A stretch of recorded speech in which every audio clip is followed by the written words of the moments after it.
content on this production is for entertainment and informational purposes only. It is not medical advice, nor is it intended to substitute medical treatment or diagnosis. Seek medical help if you believe that you are suffering from a mental illness or are a threat to yourself or others. By using any or all of the information provided, you do so at your own risk. Any application of the material is at the listener's discretion and is his or her sole responsibility.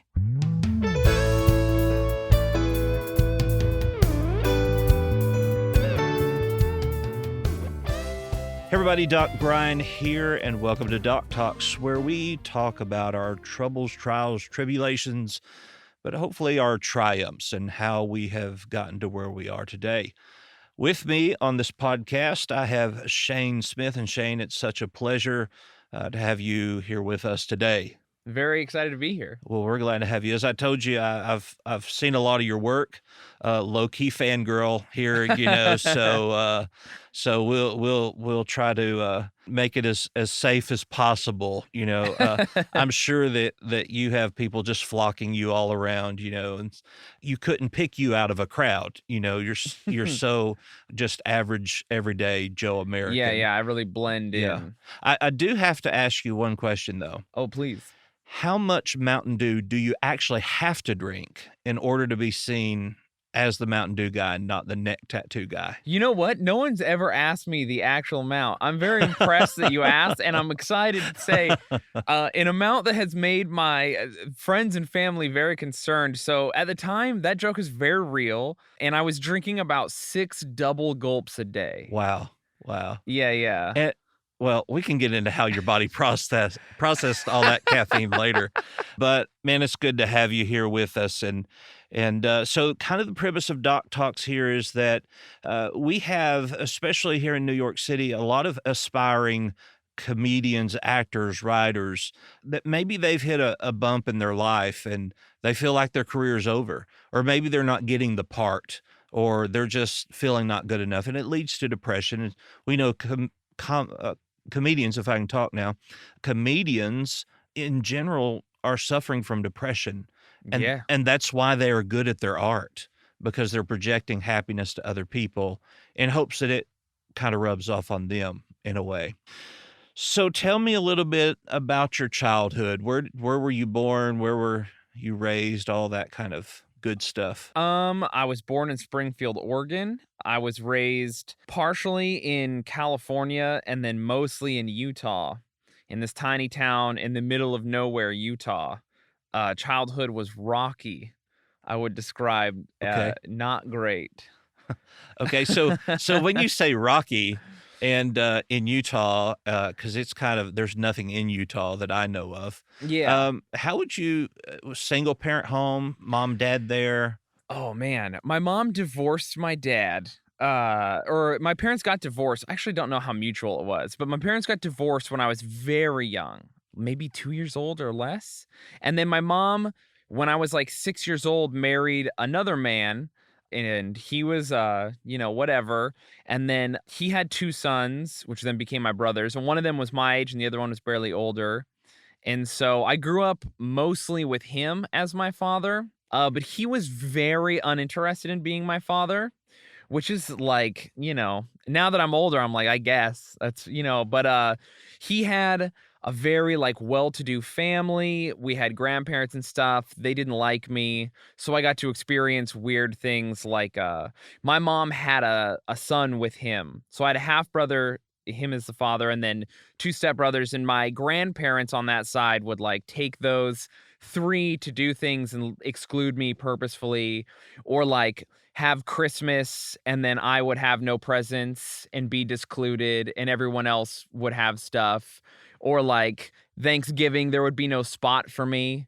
And so I would have to be somewhere else or whatever. Stuff like this. That's enough to mess anybody up. Yeah. And I don't understand that, because there are those situations where even a family adopts a child. Mm-hmm. And then the extended family treats them completely different than the biological children in the family. Yeah.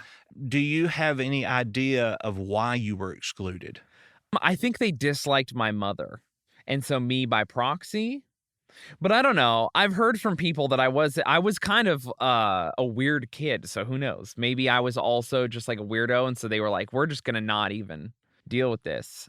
But I don't know. As an adult, you think probably like no. I don't know.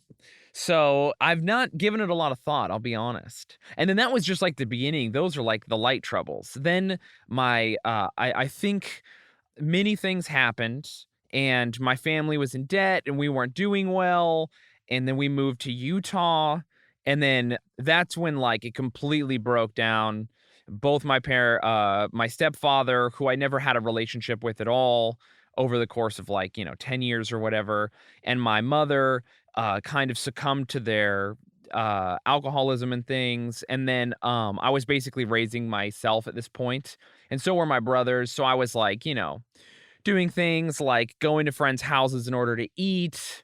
I had a best friend who used to like this is a pretty dark, but I had a best friend who used to like do wrestling moves to me and like beat me and treat me very badly and sick his dog on me and things, but I would have to be his friend so that I could eat and get away from my family, which I thought was worse. So I was like, it was just, it's not ideal at all. And then my mom married another man, and then he was like an evil person. So he, So smash your this fingers with a hammer so that you can't play video games as punishment. so this is now the second This stepdad? is the second stepdad, Okay. and he was like on another level of horrific. He was a drunk also, but like a mean drunk, and he would, hit my mother and do all kinds of crazy, horrific things that are even too dark just to say in polite company. And so I dealt with all of that, and then so did my brother. My two brothers, I had stepbrothers, they went with the other stepfather and they left the state. And so it was just me, my half brother, and my mom together. And then, of course, my stepdad in the mix. By the way, all during all this time, we're going from poor to poorer to poorer until finally we're living in a trailer where we use a potbelly stove for heat and like we're not eating and, it's cold and I don't have clothes for school, this type of thing. And so, not that I had to go to school because there are no rules ever. And so, yeah, that was the whole, that was that. And then that progressed to the point until I just kind of like gave up on being a kid and was up to whatever I wanted to get up to and just stopped going to school or doing anything. So if I'm right here, you had a stepbrother from the second dad, your stepfather, Mm-hmm. and then a half brother from the stepdad, second stepdad.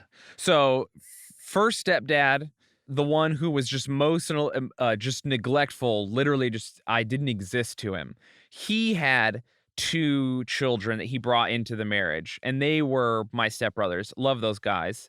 And then he had a son with my mother, who's my half brother. Okay, so you had two stepbrothers, first stepdad. Mm-hmm. No One stepbrother, no children with the second stepdad. He Okay. just brought alcoholism, and that was it. That But- was all he had to offer. But the second stepdad took the two stepchildren from the second step. No, from no, the first stepdad bailed out of everyone's lives with the two stepbrothers.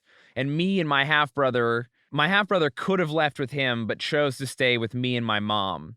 So we all stayed in the nightmare together, kind of, out of So- some sort of. So it's interesting that he left with two children that were not his. No, they were his. Oh, okay. Yeah, okay. yeah. That's where I was It's- thinking. I know it's a whole white trash mess. It's a whole white trash mess. So he left with his two sons from a different woman. And then he left my half brother with me and my mom. Okay. Yeah. So what kind of things did you do in your childhood to just entertain yourself? Mostly reading. Okay. A lot of music listening, reading. I spent a lot of time by myself. I also like bounced around to other people's houses, so I had a lot of friends, but also my friends when I was a kid, many of them I think saw that I was using them, but like they felt that I was using them Like, I did have a really good friend who accused me in, like, when I was in 8th grade of using him for his food and his entertainment and stuff, and it's like, "Yeah, motherfucker, I like you, but also I need this. I'm dying." Right. Like, you know? So, but he didn't get that, and, of course, I didn't know how to communicate it. I was trying to, like, hide this stuff, or not even hide it, but just not think about it. Right. Because that was the only really thing that you had to cope was to just suppress it. Yeah, and if I brought it to light, let's say hypothetically I brought it to light and someone cared. And there were times when things would be brought to light. I would go to school with, horrific injuries or cuts or any number of things and I live in a small town. It's a graduating class of like 40 people or whatever or less. They know what's happening. But of course, and I know they know, and nothing is being done about it. So in my mind I'm like, well, if I take this as far as I can take it, let's just say hypothetically, I get tired of it one day and I'm a child and I go to like the sheriff's office and I tell the sheriff, this is happening and we live in a waking nightmare. Like, you have to do something. And he doesn't just bring me back to my stepfather, which was a possibility. Even if I took it to its conclusion, then what? Institutionalism? Now they're going to make me go to school. Now I don't get to see my friend, so I can take away my coping mechanisms in order to survive, but that's not how you survive. So now I'm trapped. And I was keenly aware of it as a kid. Right. But I would assume this is probably early mid 90s. 2000s, Okay. early So, 2000s. okay. So that was just kind of on the horizon of where child abuse became a little bit more strict. Yeah. But also we're in a small town where we had teachers who hit kids. We're back in time in this tiny town. So, I mean, we used to take guns to school, so this is a rootin' tootin' cowboy town. Gotcha. There are people in that town that have never had IDs, never paid taxes. Do you know what I mean? Maybe I need to move there. This is one of the legit, it's a Wild West place still, and there's a few of those in Wyoming, Montana, Utah, New Mexico. Okay. So into high school age here, Mhm. I guess this sort of abuse, neglect Yes. is still moving forward. Does it then Oh, become yeah. worse as you get older? Yeah, it becomes worse, but I also become so good at avoiding it that now my coping mechanism, like I will see my stepfather acting up and at this point I'm resentful of my mother and stuff. So instead of protecting her, even wanting to be around, depending on the situation, I would just do things like I'll go out. Of course, it's Utah, so it's cold. I'll just walk all night so that I don't freeze to death in order to avoid being home. So I got so good at avoidance that it didn't matter. And then of course I had, friends, my best friend at the time who was also in a similar situation. So I would escape with him, but then I go to his place and then his father holds a shotgun to my head and accuses me of burying bodies in the floor and is like beating both of us. And so, so there's no escape. And also one of the only people I'm relating to is also going through very similar things. So maybe we should end this podcast and call a real expert in here. Yeah, this is almost outlandish that this could happen in America, in a society where we are supposed to protect each other. Oh yeah. And it's so much worse than I'm absolutely giving you the light stuff. I've told other people in group therapy about things like this, and I've had people who have been the victims of war crimes be like, this is worse. Yeah, I mean, as bad as it gets. On my 16th birthday, I came home and my mom was slitting her wrists. And I asked her what she was doing, and she was like, "Oh, I'm trying to kill myself, but you have to cut up your arm, not across." And I had to take the knife from her and go into my room, and then I used the knife my mom was killing herself with to open a box my friend's mother had gotten me for my birthday that was full of clothes. So, like, that's the vibe of my childhood. And then, of course, during all of this, I'm so out for myself. It's me versus everybody. So I'm stealing. I'm fighting. I'm cheating, lying, doing anything it takes to get by. Luckily, I had decided to be sober, so I'm not using drugs or alcohol as a coping mechanism at all during any of this. So, my drug of choice would be books. I read an outlandish amount of books. Was there any type of specific genre of books that gave you comfort or helped you to escape more than another?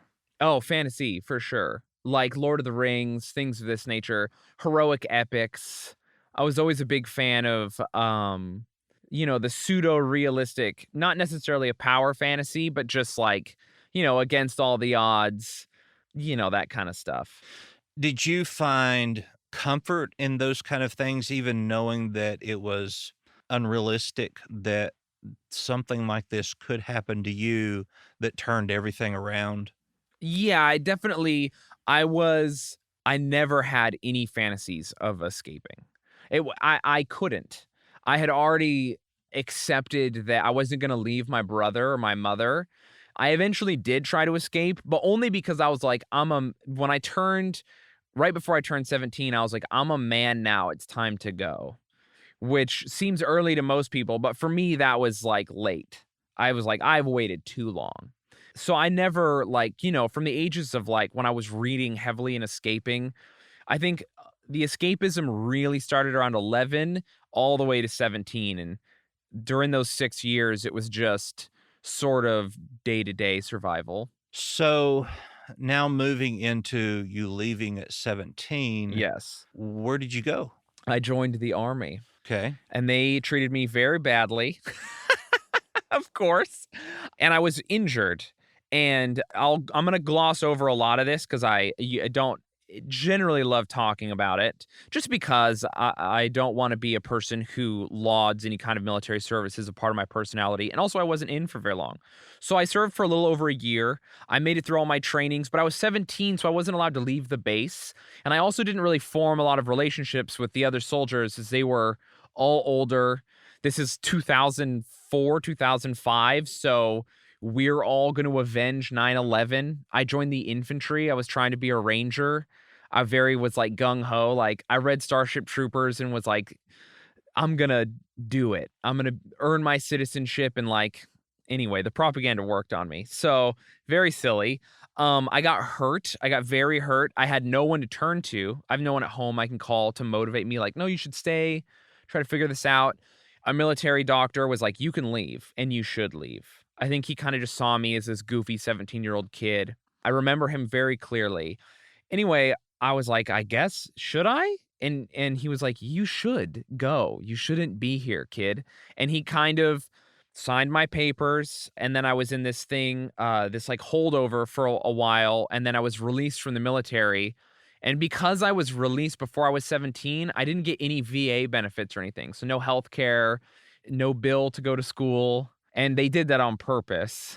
Yeah, so I got screwed out of a lot of stuff. I lost kind of like a year and a couple months of my life. I think I learned a lot of valuable lessons. And also I got strong. So I'm strong. I have all these skills, to make war and everything. I get out. I go home. Let's try not to make war. Yeah. Well, unfortunately, that's not my mindset. I got home. I just started trying to like live my life. I made a bunch of friends. And then I ended up starting to fall. I made some bad friends, and then I started to fall back into stealing, lying, doing whatever it takes to survive, immediately. So at one point, as you described it, you became a professional criminal. Yes. Now, typically the word professional means you get paid to do it. Yep. And so how explain to me what professional criminal means in your opinion. So, a professional criminal is a crime works like any other business. So let's say you're a mobster. We're going to use the mob because everyone knows what it is. And there's different versions of it that exist throughout prisons in the United States and different cultures in different areas, and it takes a different shape, but we're going to go with the mob. So the mob has high up guys, and these are businessmen that make lots of money, and they're almost always obvious. You know that that's a mobster. You see him, he's so powerful, you can't do anything about it. Then he has people under him and people under them, and they are kind of the top brass. These are rich people. They're the Wall Street of crime. And then below them, there's a median group of criminals, and they make a lot of money, and they're kind of the middle crime class. And what they do is what the normal middle class does, and they contract most of their actual work down. So people who collect money for the mob, people who threaten people for money, people who kill people for money, people who rob other criminals for money, they are usually contracted by this crime middle class. So I was essentially the lowest class of criminal, which is kind of a made man, I guess. And I worked with motorcycle clubs mostly, which is the Midwest and West version of the mob. And, I would be, it starts out with, hey, we paid this 7-Eleven cashier $50. He knows you're going to rob him. You're going to make $1,000. I'll give you $100. It's easy. Just leave. Don't get caught. Act normal. And then you do it right. And he says, good job. How would you like to do something else? How would you like to collect money here? Hey, this guy's acting up. Why don't you go collect in this amount of money from him? Hey, this person's doing that, and then it builds until they're like, you're good at this. How would you like to really make some money? And then that's kind of how it happened for me. So is there like a website we can go to apply for this kind of work? So the thing about crime is that it's not like school. You can't apply. No one's applying to the Bloods and they're like, the Crips are my safety gang, So because they only trust people who they know. Of course, that's why crime is so localized. And that's how the crime contracting is. This isn't the real crime term, but this is just a term for the listeners to understand. That's how it works, because you can only contract out to people you trust, and you can only trust people you know. So if I'm a criminal with a lot to lose because I have hundreds of thousands of dollars and a family and things, I go to the neighborhood and I go to the man who runs that neighborhood, who has the keys to the neighborhood, and I say, hey, I need this guy hurt. Do it. He's not going to do it. He contracts to me, who he knows is from the neighborhood, who he trusts, who he's seen come up as a street kid. I'm not going to go anywhere. And if I do something wrong, he knows the consequences are easy to apply to me. Whereas if you just showed up and were like, hey, let me do crime for money. I can hurt people. I have a gun, or I know how to rob. You're a cop. Right. And this is why the police can't stop organized crime. Well, I was a police officer for about 6 years. and I remember, and this just brought back to my memory, there was a time where I went undercover to go buy crack cocaine. Yes. And I get to this guy, and he's a low-level dealer. Yeah. I mean, just, corner street guy. I was like, hey, man, I got $20. What can I get? And he looked at me, and he said, what do you mean? I said, I need a fix. And he said, you're too fat to be on crack cocaine. Oh, no. And I'm like, well, it's for my girlfriend. And he said to me, you're too ugly to have a girlfriend. No. And I was like, okay, he knows I'm a cop. Yeah. I mean, it's, but we both know that police officers are easy to spot. They are. And so there's a whole other level that comes to trying to, expose this professional type of crime because they're good at it. Yeah. As a criminal at this level of crime, you have a personal relationship with the gang unit. You know every officer in the unit. You see them often. You have a rapport with them. You talk with them. They see you, you see them, you both know what each other are up to. You know when they're messing with someone who you want them to mess with. They know when you're up to stuff they don't want you to be up to. It's a very interesting sort of game you're all playing. And also at my level of crime, as like a made man or a 1% or whatever, I also am keenly aware the gang unit is less interested in me and more interested in the people who contract out to me. And of course, I would use that to my advantage often. Right. So just for the pleasure of the listeners, what would be if you want to share, and if not, no worries. We can edit this whole part out. What would have been the one crime that you committed that you really came to the realization of, oh, crap, I might actually get caught this time? Oh, there were a lot of, I was in several robberies where there were shootings. And even when no one's hurt, you're just like, we're shooting guns. That's always sketchy. I mean, I don't want to. Yeah, I would say there were a few robberies where I was like, all right, I'm not Ocean's 11. I shouldn't be here. So some of the movie scenes where you see this gang of people go into a bank and rob a bank, and then one of the people shoot a teller, and another one, the robber goes, "What are you doing?" Yeah. This wasn't so that really is picturesque of some things that could be real. I will say there was a time where mostly who we robbed was other criminals. As you know, that's how it mostly goes. But there were a few times where we robbed legitimate businesses, and you of course, if you're robbing a bank, you don't show your gun. That's how you go to jail for longer. So if you're robbing a bank with a friend, usually you're doing it quietly and then you go loud if you need to, but that's never, you're trying not to do that. But if you're, so like a jewelry store, you lock the door as you rob the jewelry store so no one can come in. But once someone forgot to lock a door of a place we were robbing and people were coming in, and we were like, oh, okay, well, this is exact, like we're in the back doing what we're supposed to be doing. And then we came out and there were people like trying to do business. Hello, what are you doing? And I was like, I don't work here, completely oblivious to the fact that I'm wearing a mask, am clearly doing a crime, and there are people on the other side of this thing like, can I get some help here? No, you can't. Who didn't lock the door? So that was a silly moment that I think I can get away with saying. So at what point did you come to the realization that I can't do this anymore? It is a anticlimactic because you're not hurting people physically when you're robbing them almost ever, unless they're other criminals. And then they would be doing the same to me. So I do not care. We never at any point were in physical altercations with the police outside of running from them. So anyone we ever hurt, it was like, yeah, you deserve this. So I never had any guilt about that.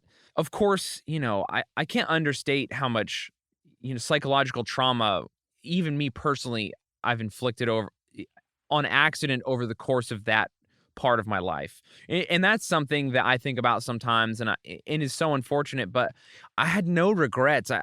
I'll be honest, people do crime because it's fun. People do police work the way they do police work because it's exciting.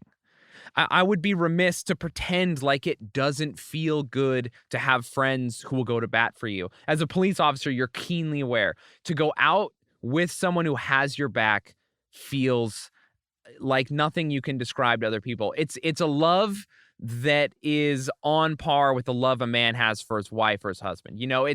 That brotherhood is intoxicating. And then it's exciting to rob. It's exciting to drive fast, to break the law, so all of this stuff feels good. So I'm not having any guilt about any of it. So I had no guilt at the time. What got me was there was a time we got into a fist fight at an Arby's with this group of dudes who threw a snowball at me. This is very stupid. So we're fighting these people and we're beating them up. And my brother, who is also a criminal, I looked over and my brother was beating this guy. He had him on the side of a booth, and there was a family eating at Arby's, and the woman had like covered her son's eyes as if I don't know, someone was going to get naked or something. And I just remember watching my brother and watching them and being like, is my brother the bad guy right now? And I kind of was just like, we're gonna die if we keep doing this. There's only two ways out of this lifestyle. Neither of us are moving up. I'm never gonna be a rich mobster. I can't make it farther than this.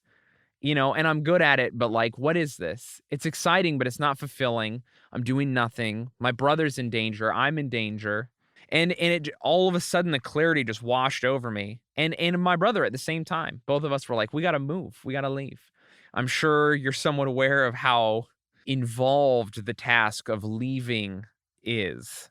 And so we began that process. And that task is involved both on the side of being a criminal and on dealing with the police. I'm very, very, very lucky that the Salt Lake City gang unit was more than willing to help me turn my life around. And that's not often the case for many people who are in situations like that. So I turned my life around, moved out of the country for a while, came back, and then kind of restarted from ground zero at 26 years old. Restarting here in America, when you got here, we'll use the term boots on the ground in America. Yeah. Now, and I will say this, even going out of the country to visit, there's this oppression that kind of comes. And then when you come back to America, it's almost like you see fireworks, the American flag, and a bald eagle falls over you, and you're free again. Yeah. So then you have the American dream. What was your goal at that point when you came back? My goal, I had no lofty goals. My goal was to be as happy as possible, be fulfilled. And I also wanted to try having a relationship. I had never had a successful relationship. All my relationships with women were very bad. I dated a woman who hit me a lot and like had really negative experiences with women. Wildly unlucky with You women. say that like it's doesn't happen that women hit you, because Yeah. it's kind of, well, while no one should hit anyone, it's kind of unfair, Yeah. uh, in a lot of ways. So you said you wanted to have a relationship, Mhm. you wanted to be happy, you wanted to be fulfilled, but what did that really look like? Did you even know? In my mind, it just looked like being able to pursue my passions, which were just like I always had in my life the juxtaposition between Shayne, the like nerd who reads a lot, loves Lord of the Rings, wants to play Dungeons and Dragons and paint, and very nerdy. I have all this like a whole, I'm very out of my own head. I love comics and all of this stuff, right? And then that person does not also mix with Shayne, who needs you to fear him so that you don't kill him. And I had to maintain that other person even when I was a child, when I was trying to like not deal with my stepfather and have respect and survive as a kid. And so now I'm 26 and I'm like, well, I have nothing to prove to anyone. I could kill you if I wanted to. So now I'm just gonna like let that wash away from me, not try to like uh buy into this sense of where I need the security of how people perceive me, and just let myself love goofy stuff. And that's what I did. And it was really great. And while that is the healthy thing to do, Yeah. was it not also then scary because you never really knew what happiness was? Yeah, and there are still times now currently when I'm like, I don't even know if I'm doing it right. I try really hard to like practice self-love or have positive self-talk and stuff, but there are times when I stop and I'm like, well, don't you learn to love yourself from people loving you? And like I'll be honest, I don't have almost any examples where I feel that I've been loved. And then I'm like, do I actually not have examples of people loving me? Or do I just not know what it looks like? And so I'm not sure what I'm even looking for. There's a lot of doubt in how I'm even interacting with the world in a positive sense. Because you had never seen it that way. Yeah, I know how to survive, but I don't know how to just be. And that comes from, in a lot of cases, from your childhood. We kind of look at things, and maybe not in your case, because your case is a bit extreme. Mm, But as a child, there are dysfunctions that happen in homes that we kind of feel is normal yeah, because we don't know any better. We don't have the idea that it's, supposed to be leave it to beaver yeah, kind of scene of everything is this perfect Mayberry world. And so we kind of get stuck in a rut of, well, this is my normal. So what does real happiness look like when this is my normal, which is skewed? yeah, In trying to search for happiness, I could only assume that your view of what happy is was still outside of normal. Yeah. I think that's why I value laughter very highly. I mean, I can't even date someone who doesn't make me laugh often. It's essentially my number one priority at all times because laughter is unmistakable. When I laugh, I am feeling good.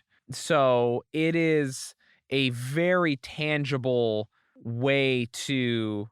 There's no mistaking I am enjoying myself when I laugh.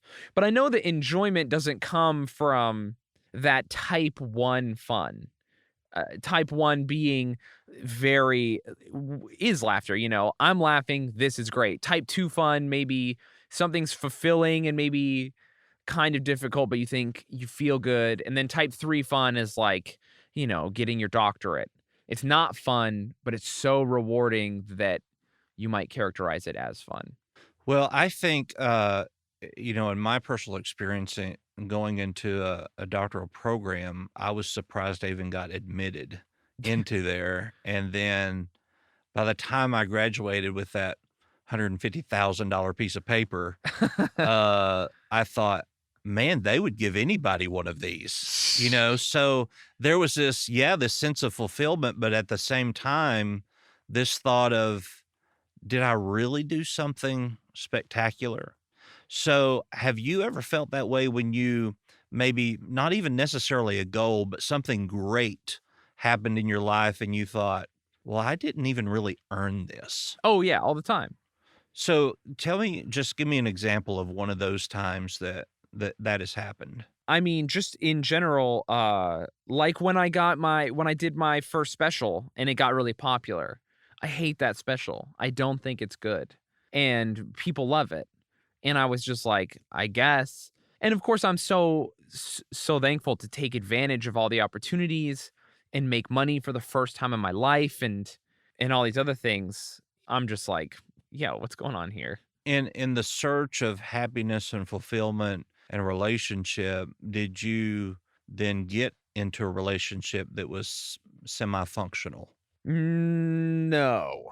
No. I did date someone and she and I were not great together. Our relationship was very there was almost no communication. We just kind of enjoyed each other's company. She was very submissive to everything I needed or wanted. And I wasn't fulfilled and I didn't understand why. And I just kind of thought, oh, well, this is just me. Because for me, the volume on my life seems to be turned down compared to other people. So was it kind of like you had never experienced somebody push you before? Yeah, no. And you needed that's what you needed. I did. I wanted a romantic partner to do that. Of course, I had my friends push me, and I had experienced all that brotherhood. So I kind of thought, and then I have all these toxic, very traditional type value people around me. I'm living in Utah. And not to say anything bad about Mormon people. I mean, there's a lot to say bad about any organization, right? But there's a lot of good too. But they all had this, your friends are your friends, and your girlfriend or your wife is your wife. You don't need her to be your friend. She's your wife. Let her be that. Which I think is horrific advice. Of course I want to be friends with. That's the worst advice I've ever heard in my life. I heard it from multiple people. But and to any listener who may be Mormon, this is a joke and don't take this seriously, but which wife do you have to be your wife and not your friend? You got a friend wife? Yeah, you got a friend wife. And it's kind of, I heard a guy say one time, he said, you need to find a wife that will cook, and a wife that will clean, a wife that will love you, a wife that will take care of your children, a wife that will take care of all of your needs, but you never let them know each other. and so that kind of gets into the point of, I don't really think you can love somebody that's not your friend. I discovered that. I cheated on her. Of course I did. Because I was too much of a coward to leave her. And then, which is something I'll openly admit. Wait, you robbed jewelry stores, but you couldn't leave a woman. Yeah. Women, right? Let me write that down here. Well, I didn't want to hurt her feelings. Oh, okay. Do you know what I mean? Which is so counterintuitive. It is. Like, well, I'll just cheat then. Mm-hmm. I'll just get fulfilled somewhere else. I don't want to hurt her feelings, but I will destroy her life. Exactly. And cheat on her. Exactly. It's so insane. It makes no sense, but at the time it makes sense to you because you're like, well, she's not going to know. And you're so in your own head about what you need and feeling desired and that passion. You're trying to get it from anywhere. Anyway, of course, our relationship falls apart and we break up. I try to date. Dating is so terrible. 6 months go by. We get back together. We immediately get engaged and we get married. Horrible mistake. And then I fell in love for my first time ever at my own wedding with someone else. This just keeps getting better. And was very not good. I fell in love with her the second I saw her.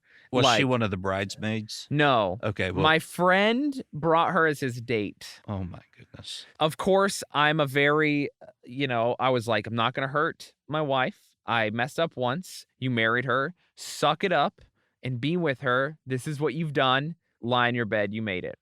Once again, horrible advice. Yes. So of course, my friend brought her. My friend keeps dating her. Well, I'm friends with my friend, so now I'm becoming friends with her. I'm acutely aware that I fell in love with her when I saw her. We become best friends, her and I. Absolutely nothing weird going on. No flirting, no touching. We hugged maybe twice in 2 years. I eventually get divorced. She breaks up with him. I confess that I'm in love with her.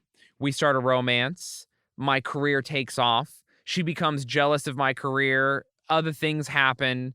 We had I will call it a sexual misstep that she made a mistake and did something that she shouldn't have without my consent. And Your wife? no, the girl who I'm dating now that I was in Okay. love with. Okay. Me and my wife got divorced at this point. Okay. The first girl I've ever loved, our relationship falls apart immediately. And since then, I've been kind of adrift in a sea of not knowing how to have a relationship, really. But yeah, so that was terrible. I was in love and it was really good for about 6 months till it wasn't. Okay. So since then, you've not had another serious relationship. I dated a girl seriously for a couple of months, and she was the best girl I've ever dated, and she treated me perfectly. Everything about her is perfect, but physically it wasn't there, and I just wasn't. I was missing that part of it, and so I instead of doing what I did with my ex-wife and being a coward, I said, no, you've learned your lesson. You're a man. And I sat her down and broke up with her to her face, which is terrible. Why do people do that? Oh my God. Doing the right thing is so awful, everybody.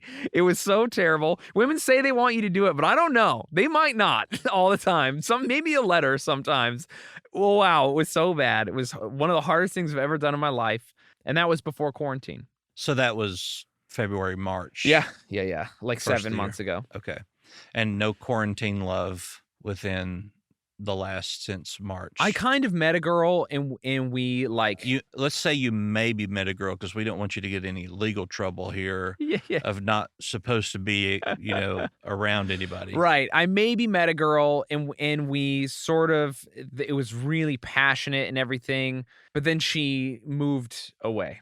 The long distance thing was kind of happening, but then she made a misstep. She said she accidentally, she says it was an accident. She compared me to people she had been with in the past, and it painted me in a not so positive light. And she didn't realize she was doing it at the time, and it hurt my feelings very much. I'm normally not a very insecure guy, but as I've begun to allow myself to get more of my feelings and just be me, I've found hey, I'm jealous and insecure sometimes, which isn't always negative, but I was like, don't like this, and it kind of destroyed our relationship.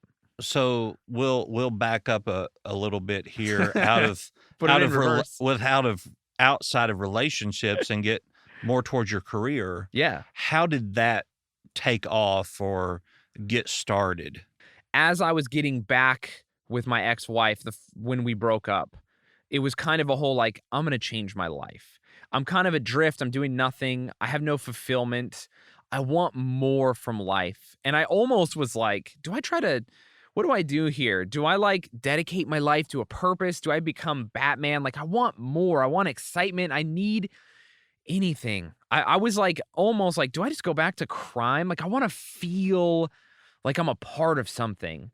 And I was like, no, let's bring joy to the world. Let's do anything. So I said, I like comedy. I've always wanted to do comedy. I was always funny as a kid. People have told me I was funny my whole life. I like stories. I like writing. I have all these experiences to draw from. And I said, you know what? I'm just going to do that. I went and did an open mic, and it was on. I just dedicated.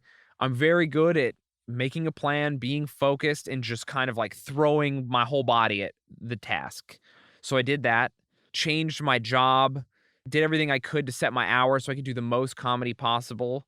And I just made, I mean, from day one, I did comedy the way, you probably got your doctorate. It was like, this is it. I'm doing it. This is all of my energy, all of my spare time. This is my whole life. And it's been like that since. Except for my motivation was I've spent all this money, I might as well, follow through. Yeah.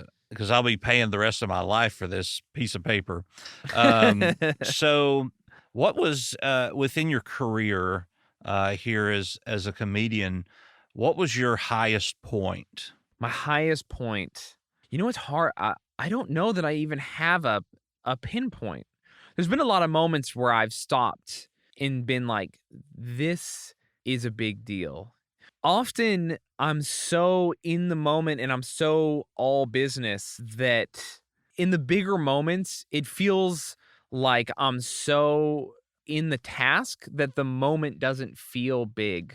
Do you know what I mean? I don't allow the moment to overwhelm me because I need to perform. So would it be fair to say that it's more about the business than the drive of being the entertainer? I don't know that it's about the business. I enjoy being good at what I do. The fulfillment comes from being good in that moment on stage. And I do have so much fun. It's fun to be good, but it's also a job. And if it's going to be a job, I take it seriously. The same way if I was going to do something as serious as, if I'm going to rob a drug dealer, I know when he leaves his house, who he dates, who he's talking to, who his friends are, who comes over, how late he stays up. Like, I'm doing the work. I'm hitting the gym. I'm making sure there's a lot that's going into it. And I take that and apply it to comedy also. I'm ready for war when I do comedy, for lack of a better term. And it sounds so serious and dorky, but the reality is that I'm just, the moment is big and I could get overly excited, but I would rather stay cool, stay calm, pretend you've been here before, baby. You're a professional. Let's have fun with these people. This isn't time for Shayne to be excited about his career. It's just time to do your job and make these people right here laugh. This is me and them. So that's like in my mind, kind of as I'm pushing down the excitement. So would you say that once the show is over, where you killed it, are you still then suppressing some of that energy? Immediately, damn, what did I do wrong? What do I got to fix? Was that good? What do you think of the set? Talking to other people, trying to figure it out. And then also now I have to contend, maybe I have to meet people. And so I got to shake off the show and kind of rein in my social anxiety because it's a little weird to be meeting people and I have to, talk to people and whatever. And then, of course, I feel goofy because they want to meet me and I don't. And I'm just like, I don't feel famous, So it's weird. And so I had to like get into headspace to deal with that. I don't feel famous either, but I have recently, through my TikTok page, started having people walk up to me in stores and saying, "Oh my God, you're Doc Brian." I love it. And I'm going, "No, I'm not Doc Brian. You must be thinking about somebody else. Who's Doc Brian?" And then immediately try to remove myself that because it's so weird. It is. I mean, it's weird. And then we see these celebrities on TV that are being followed by, paparazzi and fans. And then people talk about how rude they are because they want the crowds to leave and they don't want, but it's weird. Yeah. And to be clear, I love everyone who's ever had an interaction with me or told me they love my comedy or wanted to meet me. I appreciate them, but you have to understand that it's just not something I want to get used to. I want to be very surprised by you when you say you like my comedy. I never want to feel like, oh yeah, of course you do. I always want to be like, damn, that guy came up to me. Cool. I always want it to be a little weird, a little different, a little awkward. I want to maintain that early career sort of, I guess, humbleness. Hmm.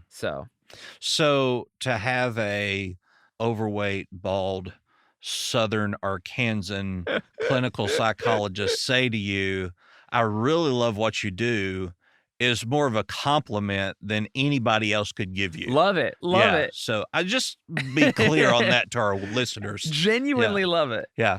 Because there are those people too that I find that they're not so much that they really do appreciate you as much as they want to tell their friends that they met you. Yeah. And so there is that. And I shouldn't say we, because this may have happened 4 times to me, as probably hundreds of times. I feel that, I feel the difference in their vibe and the way they talk, and whether, people like to say, well, I can fool anybody. No, you can't fool anybody. People that do what we do for a living Mhm. can tell if somebody's being authentic in what they say or not. Yeah.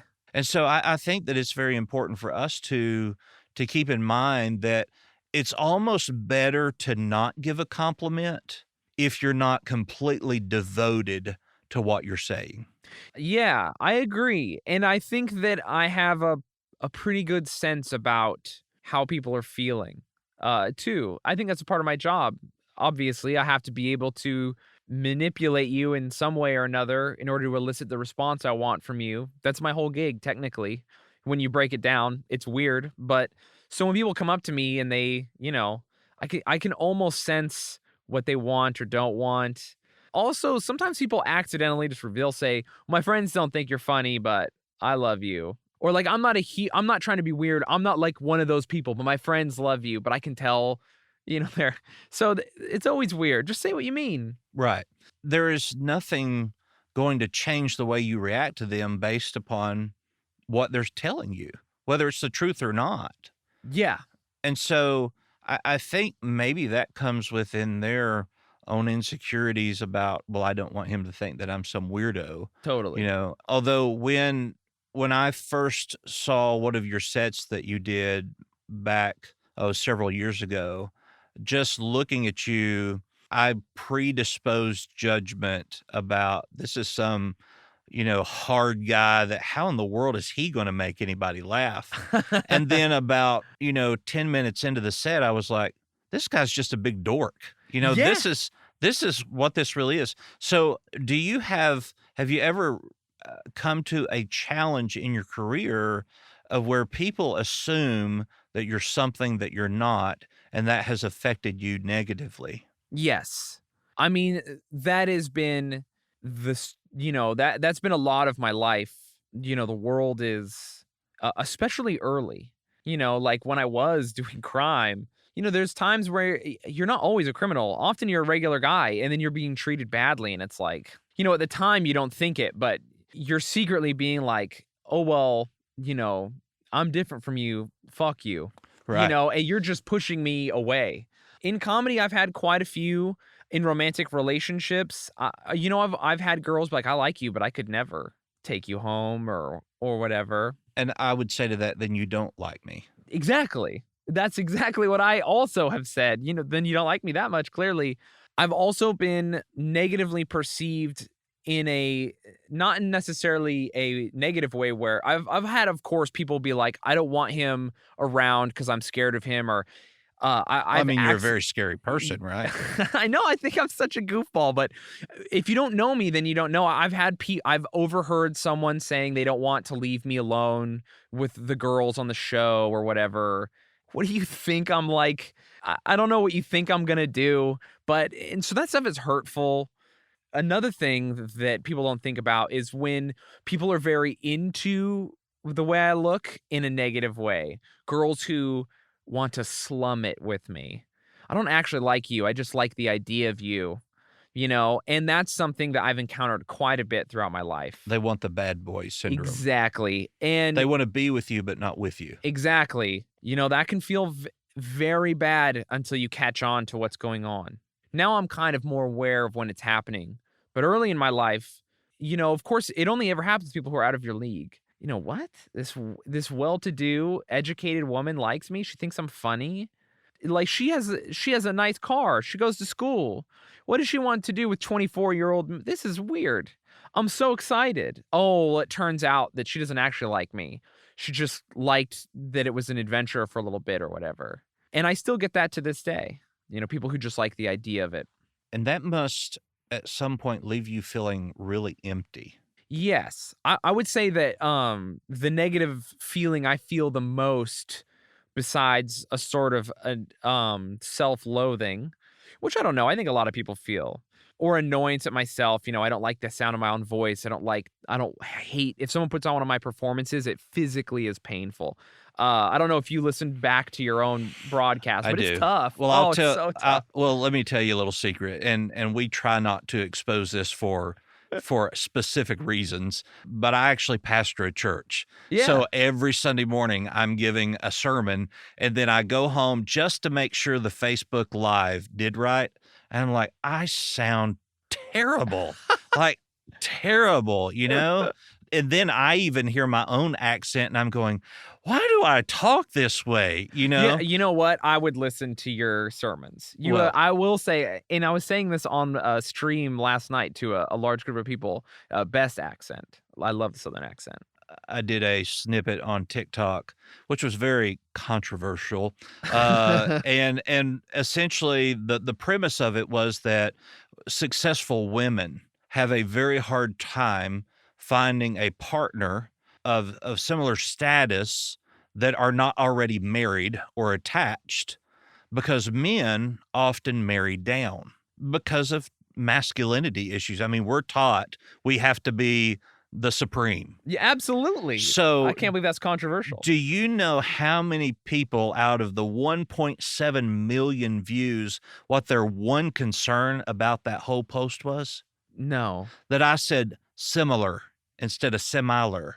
I say similar too. And so what I did was I got, 10 people that I don't know real well. I had to do this psychological study, and I went to them with the word on the piece of paper and said, hey, can I record you saying this word? And they were like, okay. And all 10 of them said it exactly the way that I say it. And they weren't all from Arkansas.